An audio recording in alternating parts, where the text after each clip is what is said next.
Selamat pagi jemaat Tuhan. Apa kabarnya? Saya berharap semuanya baik, bersukacita di dalam Tuhan. Hari ini harinya Tuhan, hari yang indah. Kiranya Tuhan selalu menyertai hidup kalian, memberkati kalian dimanapun kalian berada. Pagi hari ini saya ingin membagikan tentang leadership. Ya, bulan September akan menjadi bulan dengan topik kepemimpinan.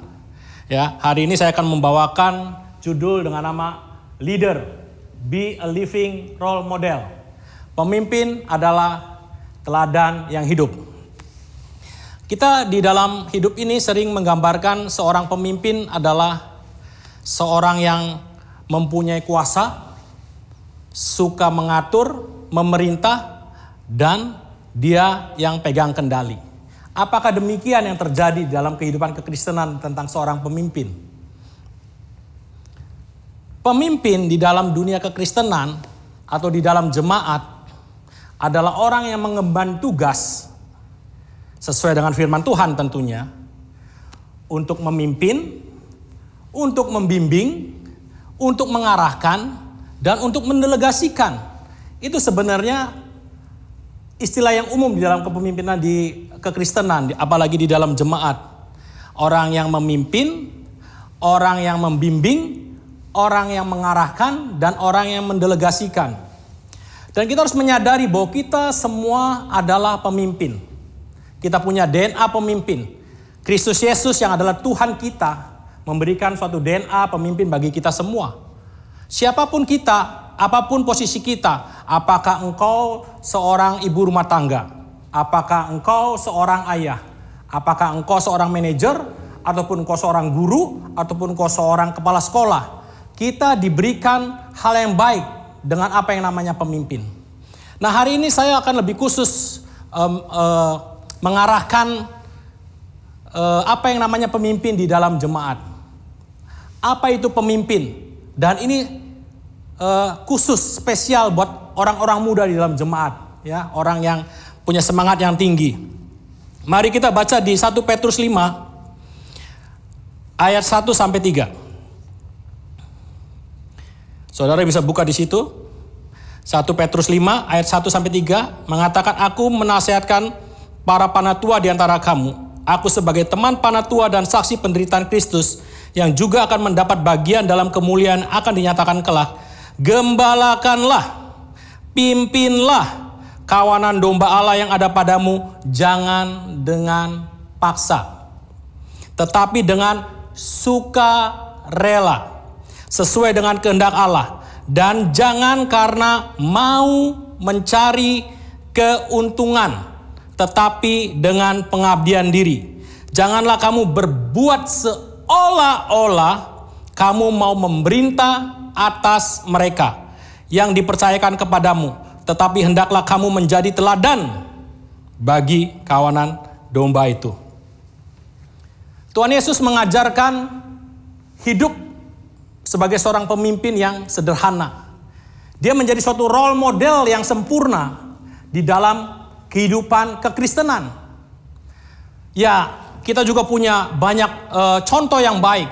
Paulus, Silvanus, Timotius, Yosua, Abraham. Semuanya mereka pemimpin yang dipilih Tuhan, yang dipromosikan Tuhan untuk memimpin umatnya. Ya. Ada pemimpin yang dalam jumlah yang besar, ada pemimpin dalam jumlah yang kecil. Tapi harus kita sadari bahwa kita semua adalah pemimpin dimanapun kita berada. Kalau di gereja, ya kita semua menjadi pemimpin. Tapi tidak semua di dalam gereja memiliki posisi atau menjabat sebagai pemimpin. Kalau begitu semua yang terjadi adalah tidak ada yang dipimpin. Nah itu, ya. Ada orang-orang yang dipromosikan Tuhan sebagai pemimpin, itu panatua, gembala, diaken, pemimpin komsel, pemimpin pelayanan, dan segala macam. Tuhan memberikan suatu contoh yang baik bahwa dia ingin kita mengikuti teladan dia. Mari kita buka di Yohanes 13 ayat 15. Saudara sudah buka di situ? Yohanes 13 ayat 15 mengatakan, sebab aku telah memberikan suatu teladan kepada kamu, supaya kamu juga berbuat sama seperti yang telah kuperbuat kepadamu. Jadi Tuhan Yesus memberikan suatu contoh apa yang namanya keteladanan dari seorang pemimpin, dan kita diminta untuk berbuat sama seperti yang Tuhan Yesus lakukan. Itulah contoh yang baik dalam kehidupan kita. Yesus Kristus dan juga tokoh-tokoh Alkitab dan juga orang-orang di sekitar kita, pemimpin-pemimpin kita, pemimpin-pemimpin gereja yang lain. Banyak mereka pemimpin-pemimpin yang baik yang kita harus belajar tentang keteladanan hidup mereka. Seorang pemimpin itu mempunyai tanggung jawab moral.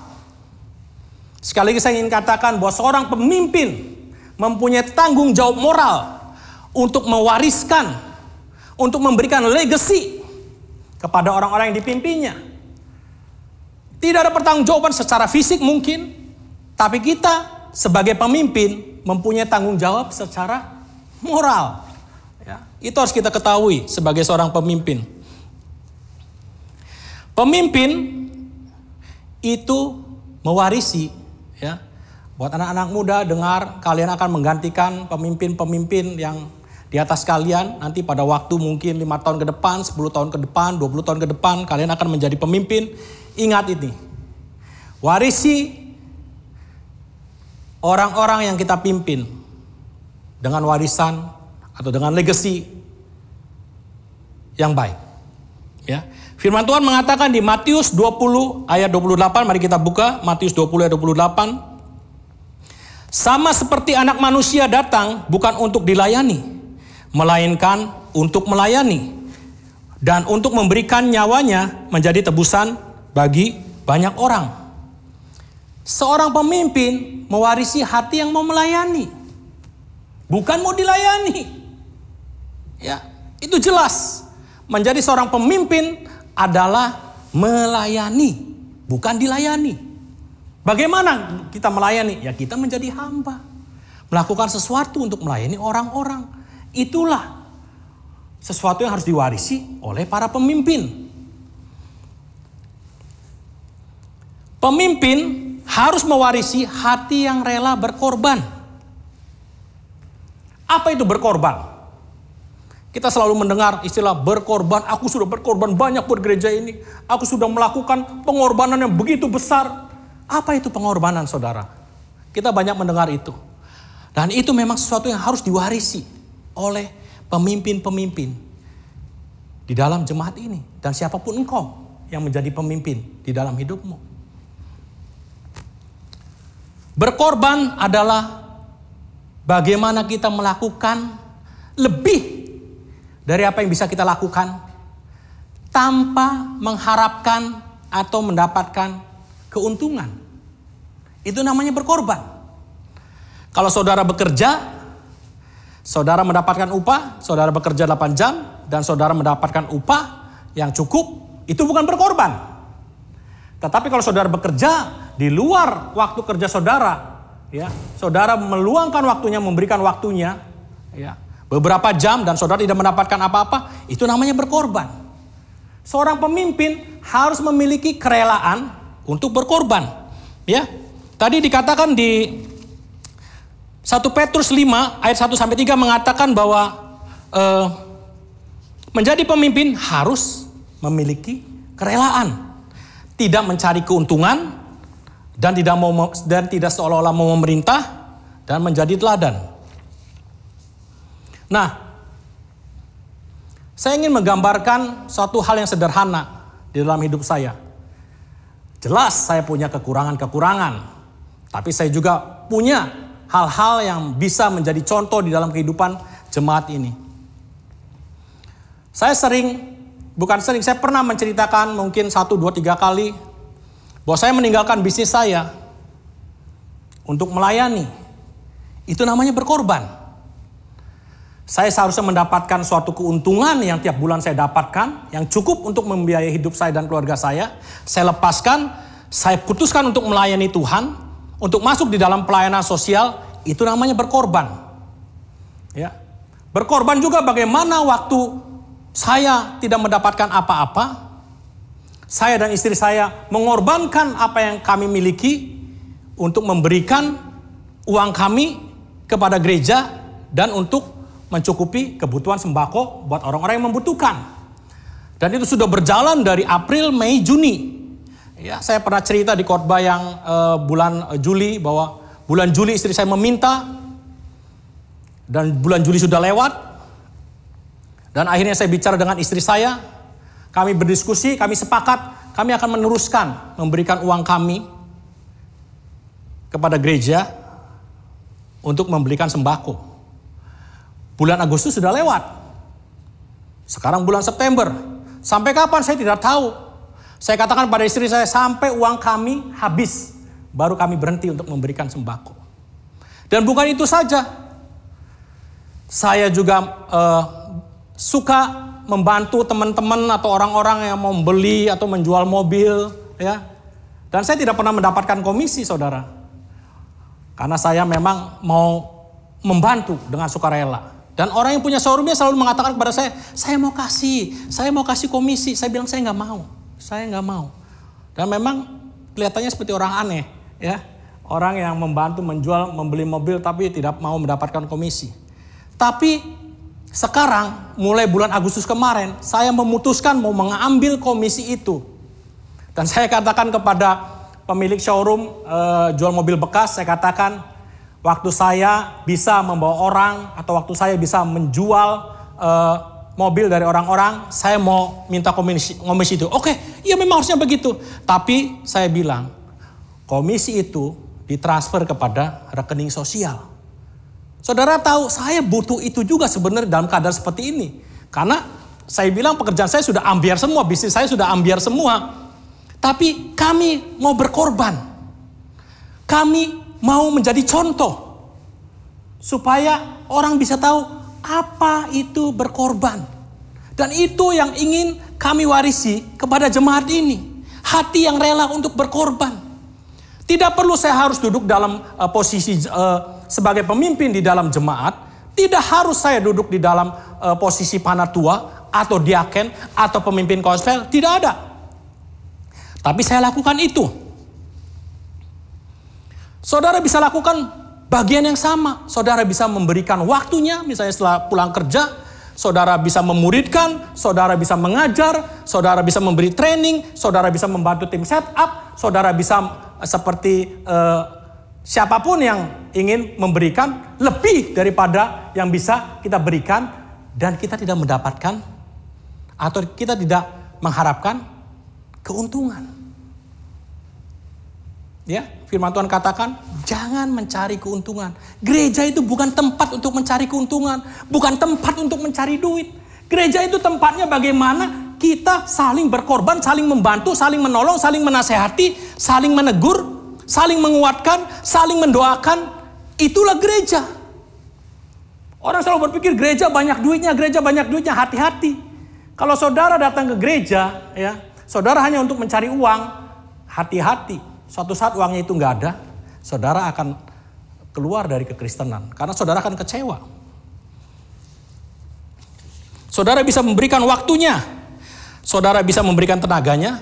Saudara bisa memberikan apa yang saudara miliki, apapun. Bukan hanya sekedar uang. Uang itu hanya bagian kecil di antara yang lain. Ya. Saudara, saya minum dulu ya. Saudara menjadi pemimpin itu, ya, siapapun kita, tidak terlepas dari apa yang namanya kesulitan. Tidak terlepas dari apa yang namanya pergumulan. Bahkan mungkin bisa stres. Ya, ada orang-orang yang merasa stres. Kenapa? Ya mungkin aja mereka tidak rela untuk memimpin. Mereka merasa dipaksa untuk jadi pemimpin. Mereka stres. Mereka harus melakukan sesuatu yang mereka tidak sukai. Mereka stres. Jadi pemimpin harus punya kerelaan hati. Harus punya kerelaan hati. Itulah yang harus kita warisi di dalam jemaat ini. Nah, seorang pemimpin harus dimulai dengan sesuatu yang baik. Melakukan sesuatu yang baik. Harus diawali dalam melakukan sesuatu yang baik. Apa itu? Ini salah satu hal kunci di dalam kepemimpinan di dalam gereja. Awali dengan hubungan kita dengan Tuhan. Ya. Awali hubungan kita dengan Tuhan. Karena apa? Karena hanya di dalam hadirat Tuhan, waktu kita menyembah Tuhan, permasalahan bisa diselesaikan. Beban yang berat bisa diangkat. Hidup kita bisa dipulihkan. Saudara nggak peduli saudara tidak sebagus suara saya. Saudara bisa bernyanyi, bisa menyembah Tuhan.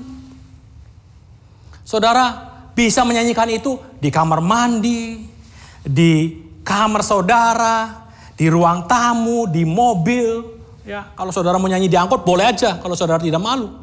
Sembah Tuhan saudara, hubungan kita dengan Tuhan, ya, itu akan memulihkan hidup kita. Ya, seperti begini, saya mau menyembah Tuhan. Bila kau izinkan sesuatu terjadi, ku percaya semua untuk kebaikanku. Bila nanti telah tiba waktumu, ku percaya kuasamu memulihkan hidupku. Waktu Tuhan pasti yang terbaik, walau kadang tak mudah dimengerti. Lewati cobaan, ku tetap percaya waktu Tuhan pasti yang terbaik. Saudara sembah Dia. Saudara nyanyikan apa yang bisa saudara nyanyikan. Lagu apapun saudara. Enggak usah panjang-panjang. Saudara bisa nyanyikan. Waktu saya sedang bergumul dalam mendidik anak-anak saya. Ya, mereka mulai semakin nakal dan tidak terkendali. Saya bingung. Semua yang saya pelajari, semua saya yang tahu, saya terapkan. Tidak bisa. Anak saya tetap agak susah dipegang kendali. Saudara datang kepada Tuhan. Sembah Dia. Berdoa buat anak-anakmu. Berdoa buat siapapun juga yang membuat saudara stres. Ya, gak usah panjang-panjang lagunya, saya kasih contoh lagi. Sebab Tuhan baik, sebab Tuhan baik, sebab Tuhan baik, kasih setianya tetap selamanya. Sebab Tuhan baik, sebab Tuhan baik, sebab Tuhan baik, kasih setianya kekal selamanya. Waktu saya menyanyikan lagu yang singkat itu, terus berulang-ulang, rasa stres saya mulai hilang. Rasa stres saya mulai hilang. Saudara, ini yang saya ingin katakan kepada kalian semua. Sembah Tuhan. Kita seorang pemimpin perlu juga dipulihkan. Tidak ada pemimpin yang terlalu hebat. Tidak ada pemimpin yang sempurna. Mereka juga punya kekurangan. Mereka juga pernah mengalami kesulitan. Mereka juga bisa stres.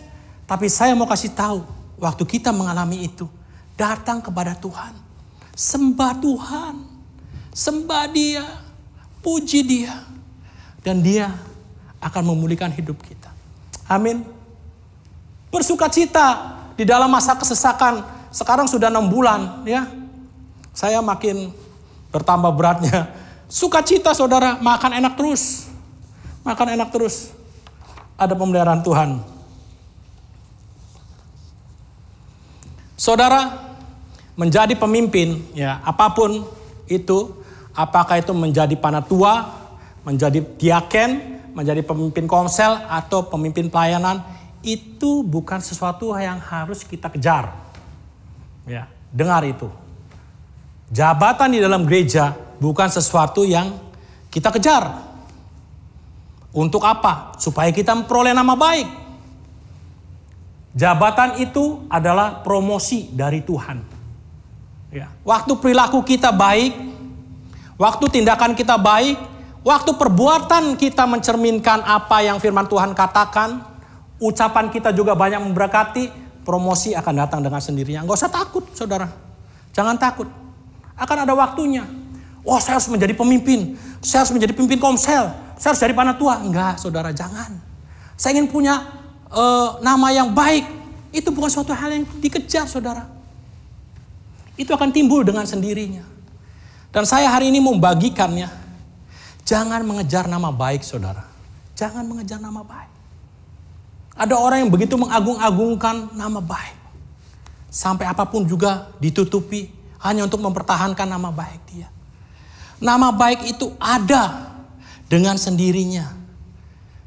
Bagaimana perilaku kita, hidup kita, tindakan kita, perbuatan kita, ucapan kita, apa yang kita kerjakan, itu dengan sendirinya, dengan otomatis akan membuat nama baik kita timbul.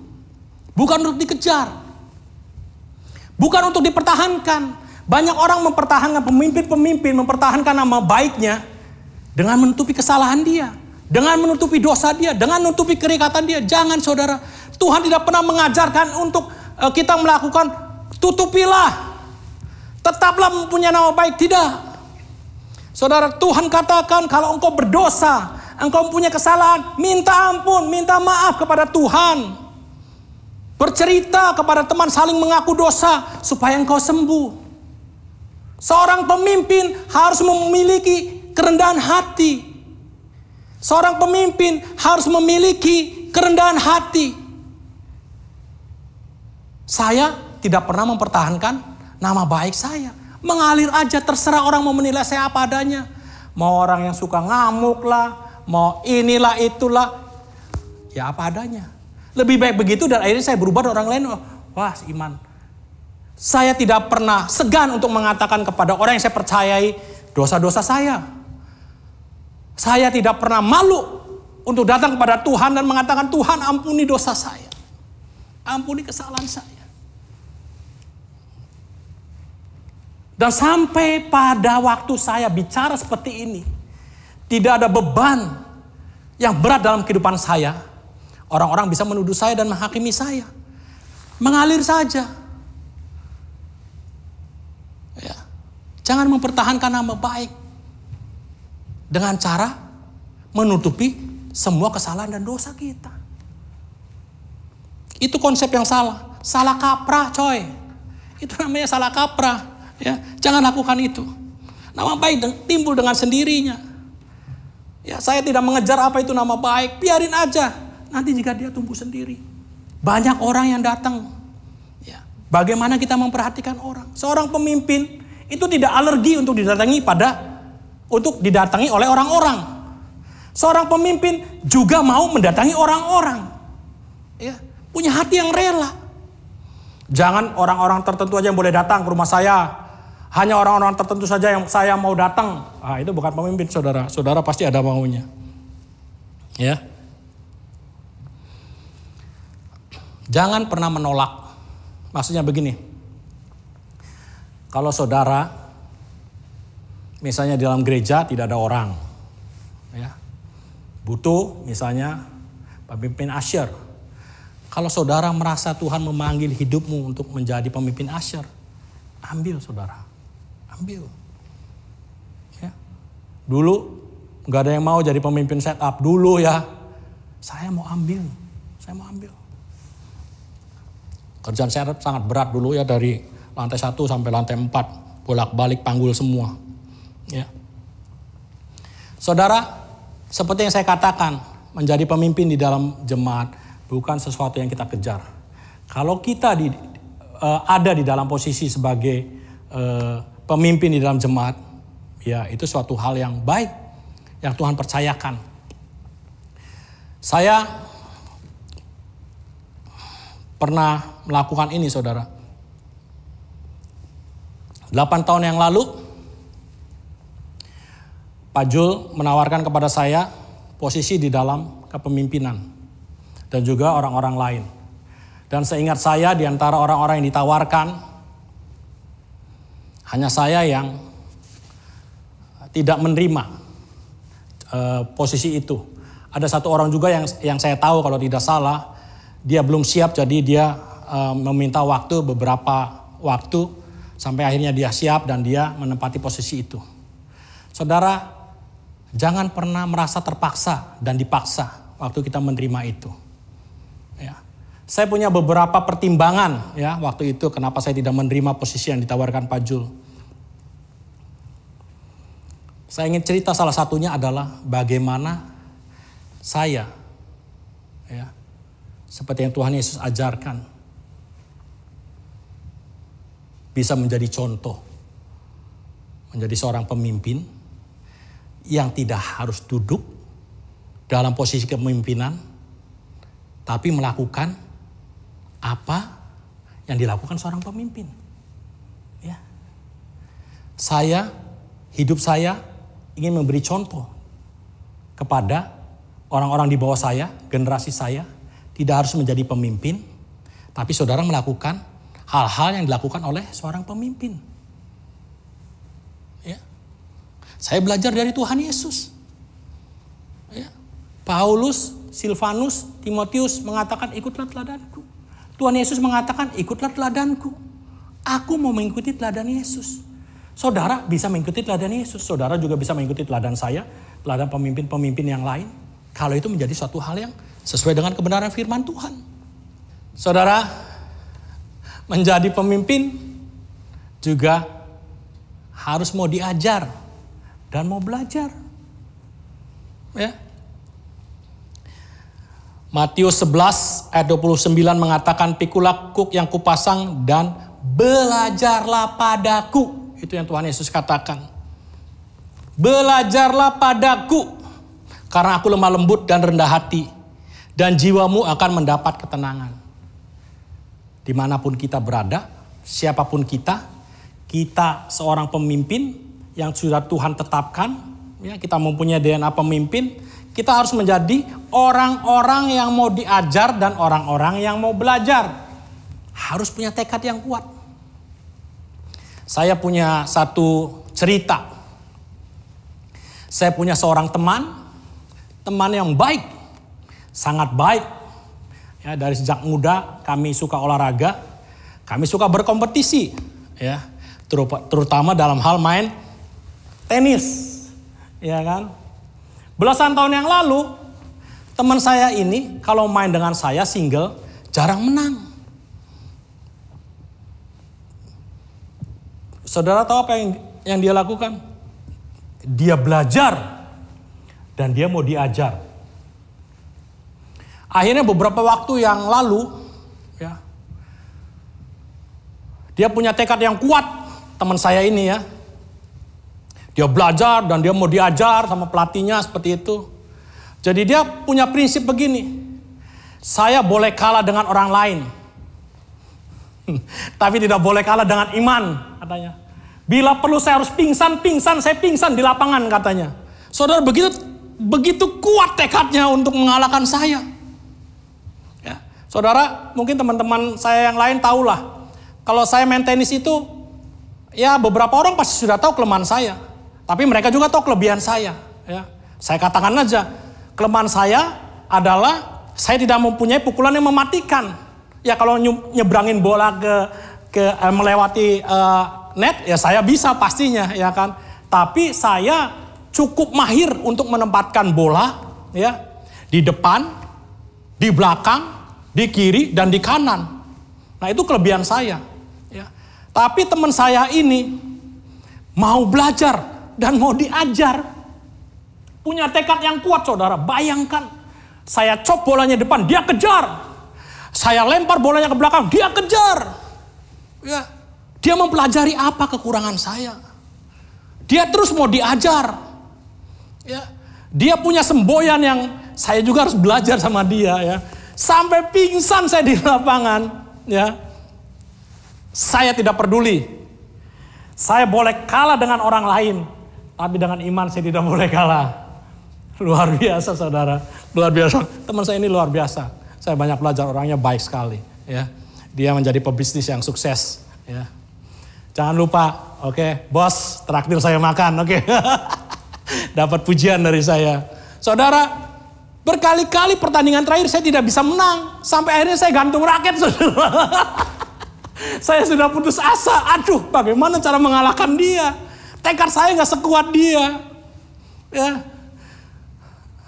Akhirnya raket saya pinjamkan kepada Kevin, anaknya Pak Jul. Udah saya gantung raket aja lah. Saya udah nggak mau main lagi. Kalah terus, saudara. Ya. Saudara menjadi seorang pemimpin, itu saudara, kita mau diajar, mau belajar, punya tekad yang kuat. Ya, punya tekad yang kuat. Ya, kita punya tekad yang kuat untuk mengalahkan apa? Mengalahkan dosa. Ya, melawan hawa nafsu. Kita bisa menang dengan itu. Mau belajar saudara, punya tekad yang kuat. Seorang pemimpin juga jangan alergi dengan perubahan. Ya, saya punya teman juga nih, ya, mudah-mudahan dapat makan siang juga dari teman ini nih. Saya nggak usah sebutin namanya, ya udah sama-sama tahu lah. Teman ini bisa mengikuti perubahan model. Ya, dia seorang laki-laki, ya, dia sangat jantan, ya, tapi apa yang dia kenakan, ya, saya kemungkinan besar sampai kiamat pun dia tidak mau mengenakan, saudara. Ya, celananya ketat cingkrang, ya kan, sobek-sobek, bajunya rada ketat, agak pinky. ya, teman saya ini santai aja, enak dilihat, gitu. Saudara menjadi pemimpin, orang yang mau berubah, ya, orang yang mau berubah, jangan nggak mau berubah. Ya, teman saya ini ya melihat perubahan itu bukan suatu hal yang harus dipantangi, ya. Anti perubahan. Bagaimana bisnisnya dia melihat strategi yang harus dirubah cepat karena geraknya cepat sekali, ya. Dia menjadi salah satu orang yang berhasil juga, sukses juga di dalam bisnisnya. Jangan alergi dengan perubahan, pemimpin jangan alergi dengan perubahan, kita jangan alergi dengan perubahan. Saudara tahu nggak? Kenapa saya pakai baju seperti ini? Ini mungkin pertama kali selama puluhan tahun saya khotbah di depan jemaat, ya, kecuali di depan anak-anak muda, saya biasanya pakai t-shirt, ya. Pak Diki telepon saya, kok nanti khotbah, nanti performance bajunya diubah, ya. Waduh, diubah gimana, Dik? Ya nanti diberitahukan kepada tim performance lah, ya, Ibu Meli, kalau nggak salah Ibu Adel dan Nur.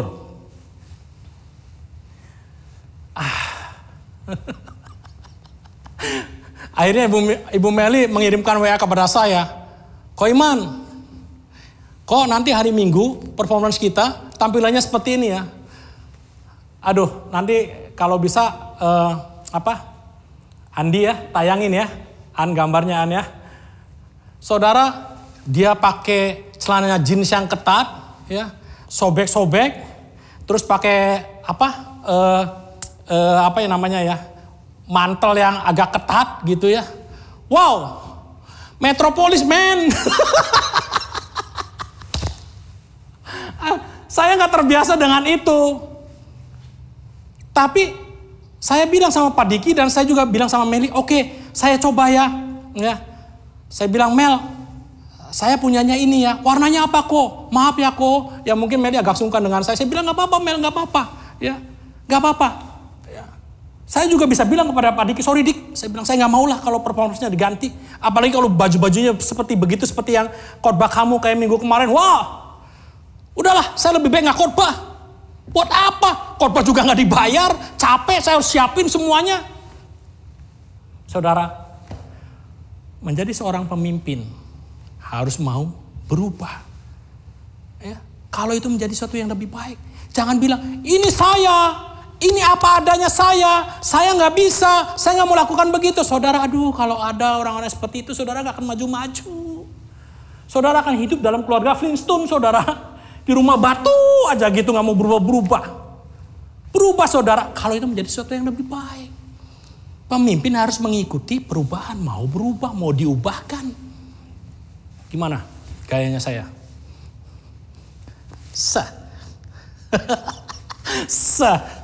Saudara lihat gaya saya.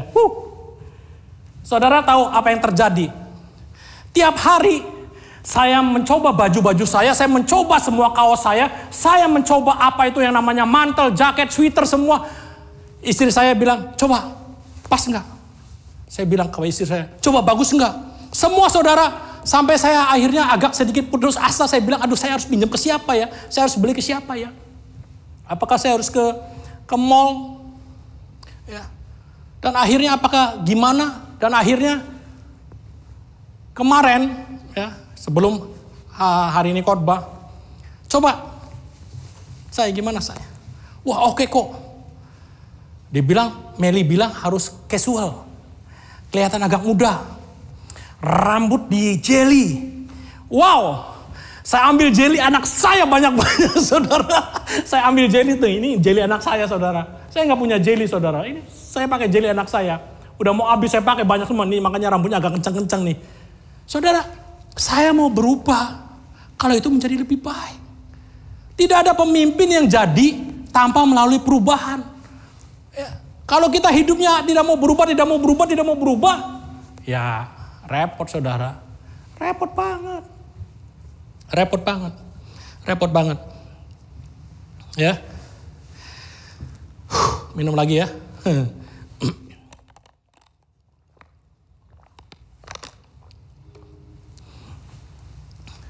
Saudara, John Maxwell dalam bukunya, John Maxwell adalah seorang yang membawakan tentang kepemimpinan di dalam seminar-seminar, dan juga dia seorang pemimpin. Ada 21 kualitas kepemimpinan menurut John Maxwell. Banyak banget. Malah saya mau tambahin. Tapi saudara nggak harus semuanya saudara bisa dan mampu. Ya.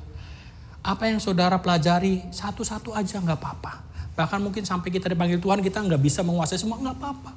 Tapi ada hati yang mau belajar, mau diajar, dan mau berubah. Itu yang Tuhan mau. Itu yang Tuhan kendaki di dalam kepemimpinan di dalam jemaat. Pertama dari 21 kualitas itu ya, karakter, karisma, komitmen, komunikasi. Hai, apa kabar? Bagaimana kabarnya? Nah, itu seorang pemimpin.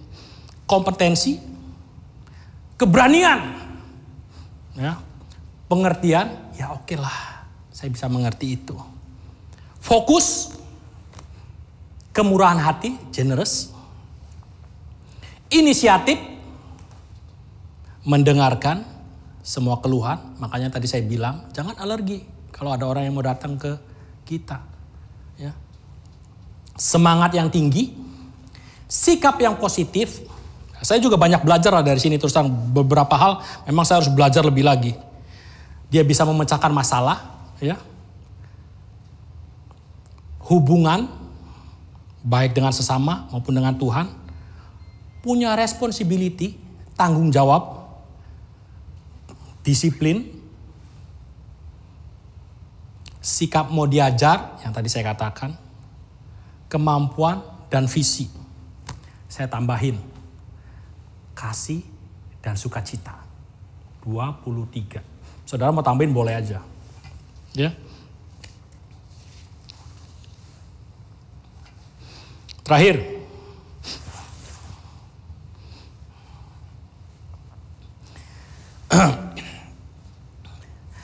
jadilah pemimpin yang mendapat respek dari orang yang dipimpin.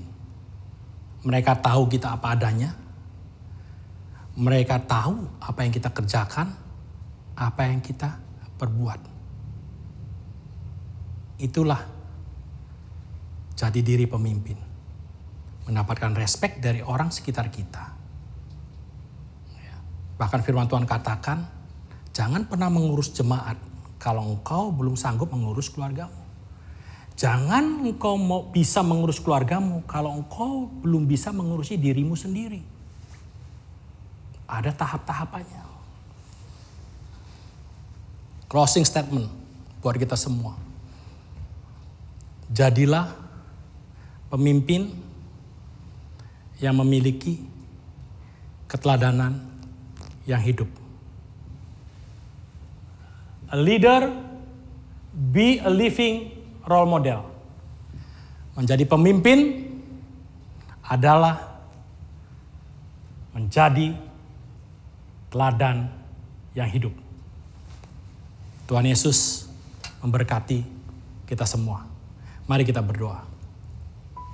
Kami bersyukur pada pagi hari ini, bila firman Tuhan yang dibagikan, ini boleh menjadi suatu kekuatan, menjadi suatu penghiburan, menjadi suatu rema, menjadi suatu kekuatan dalam kehidupan kita. Tuhan, Engkau menjadikan kami pemimpin, bukan untuk dipandang, bukan untuk dihargai, bukan untuk dihormati, bukan untuk mengejar apa yang namanya nama baik, tapi kami menjadi pemimpin untuk menjadi teladan bagi orang-orang di sekitar kami dan juga bagi orang-orang yang kami pimpin.